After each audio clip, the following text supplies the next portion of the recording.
Hello दोस्तों, हमने पिछले वीडियो में परमेय और अपरमेय संख्या के बारे में समझ गए थे। अब इस वीडियो में हम समझेंगे सम संख्या, जिसे हम इंग्लिश में बोलते हैं इवन नंबर। अब सम संख्या किसे कहते हैं दोस्तों? तो वह संख्या जो दो से पूर्णतः विभाजित हो उसे सम संख्या कहते हैं। कहने का मतलब है यहाँ दोस्तों, दो से पूर्णतः विभाजित हो, यानी कि किसी भी संख्या में अगर हम दो से भाग दे रहे हैं तो उसमें शेष नहीं बचना चाहिए दोस्तों, तो ही हम उसे सम संख्या कहेंगे। एग्जाम्पल में जैसे में हो गया 2, हो गया 4, 6, 8, 10, 12, ये सभी जो संख्याएं आप देख रहे हैं ये सभी संख्याएं सम संख्या हैं। सभी के पास दो दो का जोड़ा है। चलिए हम डिवाइड करके देख लेते हैं कि कौन संख्या सम है। हम कोई संख्या लिख लेते हैं दोस्तों, जैसे में 3, 5 ले लेते हैं, 6 ले लेते हैं दोस्तों। अब इसमें हम दो से भाग लगाना है कि दो से हमको देखना है कि पूरा पूरा कट रहा है कि नहीं।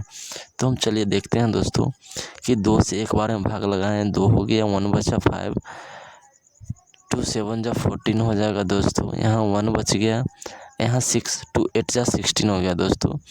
तो आप यहाँ देख रहे हैं कि यहाँ पर कोई भी शेष नहीं बचा है दोस्तों। यहाँ पर शेष नहीं बचा है, मतलब ये जो हमारी संख्याएं हैं ये संख्याएं सम संख्याएं हैं।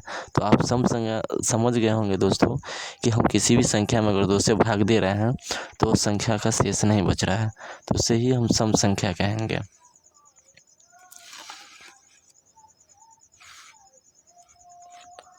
अब हम समझेंगे दोस्तों विषम संख्या। अब विषम संख्या, जिसे हम इंग्लिश में ऑड नंबर कहते हैं, वह संख्या जो दो से पूर्णतः विभाजित नहीं हो उसे विषम संख्या कहते हैं। सम संख्या जो दो से पूर्णतः विभाजित हो जाता था, लेकिन विषम संख्या में इसमें आप भाग दीजिएगा तो एक शेष बचेगा ही। तो विषम संख्या में जिसके जो दो से भाग देने पर पूरा पूरा भाग ना लगे उसे विषम संख्या कहते हैं। आप इसी संख्या में किसी में आप दो से भाग लगाएंगे तो उसमें शेष बचेगा दोस्तों। तो ये हमारी विषम संख्याएं हो गए। जैसे में हम डिवाइड लगा के देख लेते हैं दोस्तों कि हम कोई संख्या में भाग लगाते हैं, तो जैसे हम 9 में भाग लगाते हैं दोस्तों 2 से, तो आप देख रहे हैं कि 2 4 जा 8, यहाँ पर हम 1 बच जा रहा है दोस्तों। यहाँ पर शेष हमारा 1 बच जा रहा है, तो ये हमारा 1 नहीं बचना चाहिए। ये अगर बच रहा है तो विषम संख्या हो गया दोस्तों, अगर नहीं बचता तो सम संख्या हो जाता। तो ये जितनी भी सारी आप नंबर देख रहे हैं ये सभी विषम संख्याएं हैं।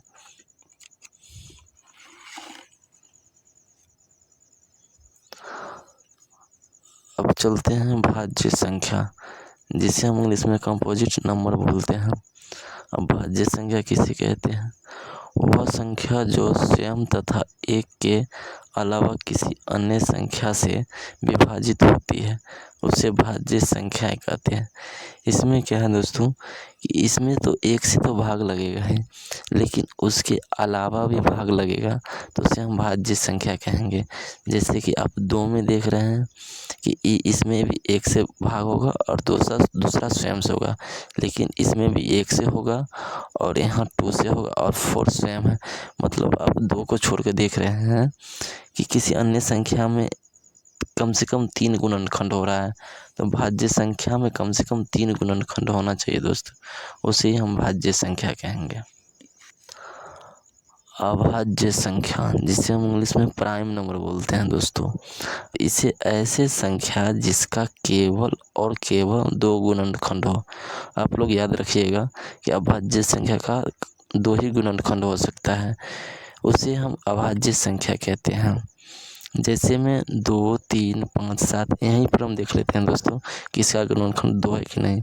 एक तो खुद 1 से कटेगा और दूसरा स्वयं से, 1 से कटेगा और दूसरा स्वयं से, ये भी 1 से कटेगा और दूसरा स्वयं से।